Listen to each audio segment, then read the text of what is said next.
সম্মানিত viewers, MC স্কুলের পক্ষ থেকে সকলকে অনেক অনেক শুভেচ্ছা এবং অভিনন্দন। আশা করি আপনারা সবাই ভালো আছেন।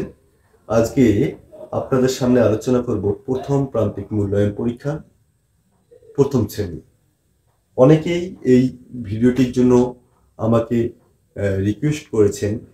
বিশেষ করে অনেকে বলছেন যে আসলে প্রথম শ্রেণীর বা দ্বিতীয় শ্রেণীর প্রথম প্রান্তিক মূল্যায়ন পরীক্ষা হবে কিনা। এখন প্রথম প্রান্তিক মূল্যায়ন পরীক্ষা প্রথম শ্রেণী, দ্বিতীয় শ্রেণী, তৃতীয় শ্রেণীর জন্য যে নির্দেশনা এখন পর্যন্ত আছে সেটা হচ্ছে যে ধারাবাহিক মূল্যায়নের উপর করা হবে।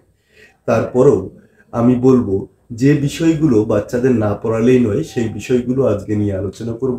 সেই বিষয়গুলো অবশ্যই করতে হবে। এখন দেখো, আমরা আলোচনা করব প্রথম শ্রেণীর বাংলা বইটা। তাহলে এই বইটার সিলেবাস কতটুকু হবে? আমরা জানি একটা বইকে যদি 3 ভাগ করে আমরা প্রথম এক ভাগ প্রথম প্রান্তিক মূল্যায়নের জন্য করাবো। তার মানে আমরা বাংলা বইটা 1 থেকে 25 পৃষ্ঠা পর্যন্ত প্রথম প্রান্তিক মূল্যায়নের জন্য প্রিপারেশন নেওয়াবো। এখন এই প্রথম প্রান্তিক মূল্যায়নগুলো আমাদের এরকম হবে, সেটা হচ্ছে যে প্রতিটা ক্লাস যে পরীক্ষাগুলো হবে, ক্লাসে যে মূল্যায়নগুলো হবে, এই ক্লাসের মূল্যায়নের উপর আমাদের এই প্রথম পরীক্ষার রেজাল্ট হবে। এখন এই বিষয়গুলো আমরা কিভাবে পড়াতে পারি বা কতটুকু পড়াবো সেটা আমি বলে রাখলাম যে 1 থেকে 25 পৃষ্ঠা পর্যন্ত আমরা প্রথম প্রান্তিক পর্যন্ত সময় পর্যন্ত করব। যেহেতু প্রথম প্রান্তিক পরীক্ষার সময়সূচি 5 মে থেকে 15 মে পর্যন্ত, আমরা 5 মে থেকে 15 মে পর্যন্ত 1 থেকে 25 পৃষ্ঠা আমরা করাবো। যে বিষয়গুলো আমরা বিশেষ করে বাসায় বাচ্চাদের প্র্যাকটিস করাবো সেটা হচ্ছে ধারাবাহিকভাবে বর্ণগুলো লেখাবো। বাংলায় যে বর্ণগুলো আছে এই বর্ণগুলো আমরা ধারাবাহিকভাবে লেখাবো। দ্বিতীয়ত হচ্ছে ফাঁকা ঘর পূরণ। আমরা ফাঁকা ঘর পূরণ কিভাবে করব? আমরা বর্ণগুলো প্র্যাকটিস এভাবে করাতে পারি। সেটা হচ্ছে ক লিখলাম, তাহলে এখানে একটা ফাঁকা ঘর থাকবে আমাদের, এখানে আমরা লিখলাম গ।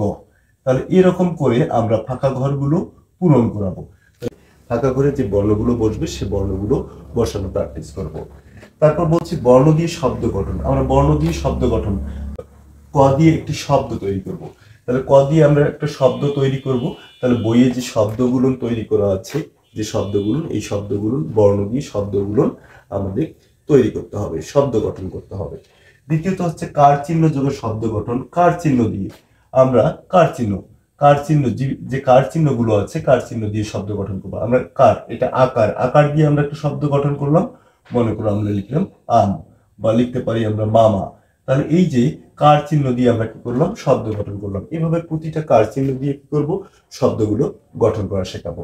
দ্বিতীয়ত হচ্ছে ছড়া লিখো। আমাদের পাঠ্য বইয়ে যে ছড়াগুলো আছে, এই পাঠ্য বইয়ের ছড়াগুলো, যেমন আতা গাছে তোতা পাখি, ইতল বিতল, এই যে ছড়াগুলো আছে এই ছড়াগুলো লেখা শেখাবো। তারপর প্রশ্নগুলোর উত্তর দাও। বইয়ে যে প্রশ্নগুলো আছে, পাঠ্য বইয়ের যে প্রশ্নগুলো আছে, এই প্রশ্নগুলো আমরা উত্তর কিভাবে দিতে হয় উত্তর আমরা দেখব। যেমন আমরা সকালে উঠে আমরা কি করি। তাহলে এই যে প্রশ্ন দেওয়া আছে সকালে উঠে আমরা কি করি, তাহলে সকালে উঠে আমরা কেন হাত মুখ ধুই, তারপর আমরা কেন পড়তে বসি, আমরা কখন খেলি, আমরা কখন ঘুমাতে যাই।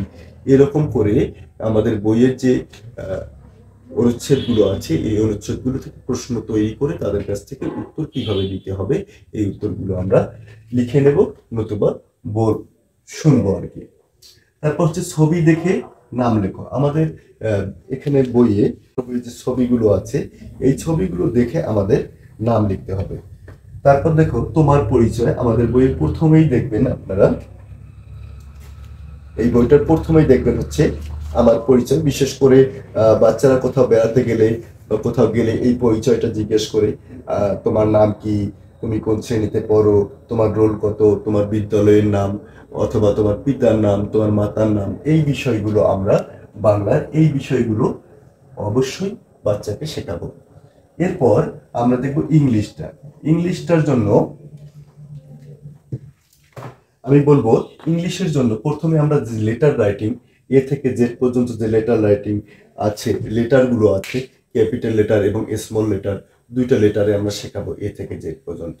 ক্লাস 1-এ এ থেকে জেড পর্যন্ত ক্যাপিটাল লেটার এবং স্মল লেটার দুইটাই শেষ করব। এবং অবশ্যই প্রথম প্রান্তিকের আগে এই বইটি 3 ভাগ করে আমরা 1 ভাগ কমপ্লিট করব। আমি এখানে 2 পৃষ্ঠা থেকে 41 পৃষ্ঠা পর্যন্ত লিখেছি।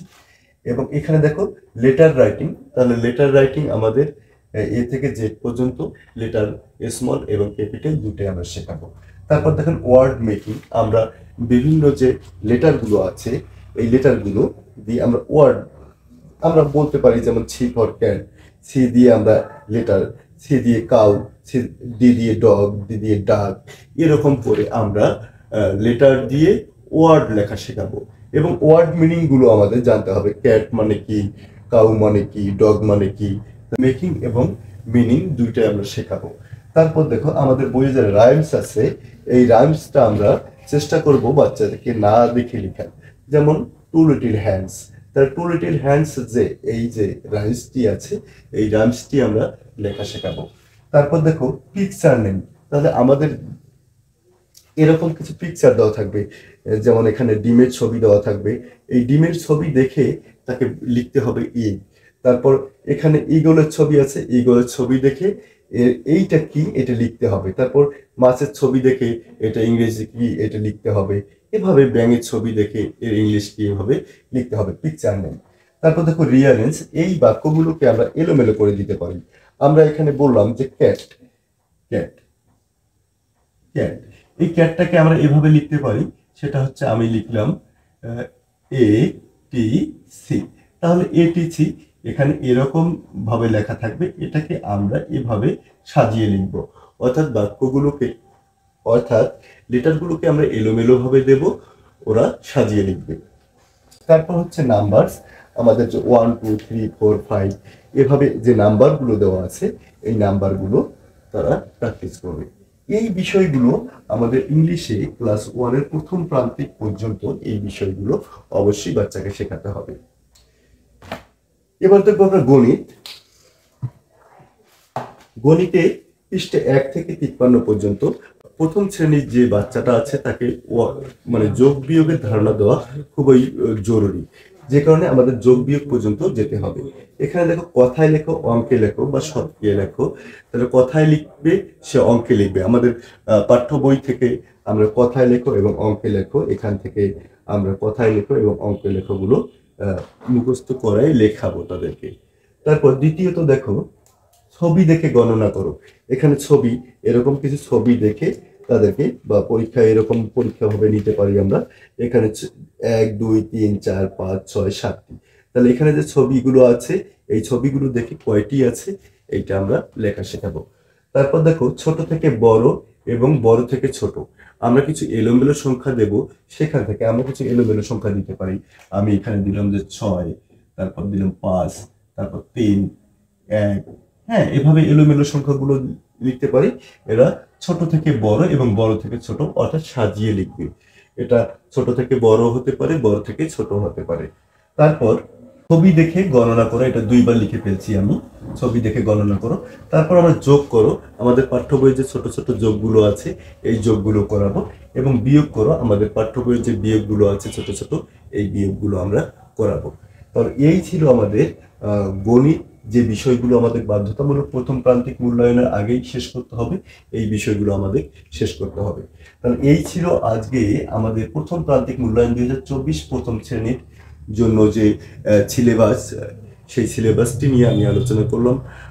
আশা করি আপনারা অবশ্যই বুঝতে পারছেন যে আসলে কি রকম হবে আমাদের পরীক্ষা এবং কি রকম হবে মূল্যায়ন। আমরা দ্বিধায় ছিলাম যে অনেকেই দেখি যে আসলে প্রথম থেকে তৃতীয় প্রান্তিক পরীক্ষা, অনেকে আমরা দ্বিধায় ছিলাম যে আসলে প্রথম দ্বিতীয় তৃতীয় শ্রেণীর মূল্যায়ন কিভাবে হবে। তা আমরা এখন পর্যন্ত যেটুকু জানি সেটা হচ্ছে প্রথম দ্বিতীয় এবং তৃতীয় শ্রেণীর মূল্যায়ন হবে ধারাবাহিক মূল্যায়ন। এই ধারাবাহিক মূল্যায়নের উপর তাদেরকে মূল্যায়িত করা হবে। এরপরেও আমাদের প্রথম প্রান্তিকের আগে আমি বারবার যেটা বলবো সেটা হচ্ছে বইটাকে 3 ভাগ করে 1 ভাগ অবশ্যই প্রথম প্রান্তিকের মধ্যে শেষ করতে হবে, এবং অবশ্যই প্রথম শ্রেণীর শিক্ষার্থীর জন্য প্রথম প্রান্তিকের আগে এই বিষয়গুলো কমপ্লিট করতে হবে। আজকে তাহলে এই পর্যন্তই। সকলে ভালো থাকবেন, সুস্থ থাকবেন এবং অবশ্যই আমাদের চ্যানেলটি সাবস্ক্রাইব করে আমাদের সঙ্গে থাকবেন। ধন্যবাদ সকলকে।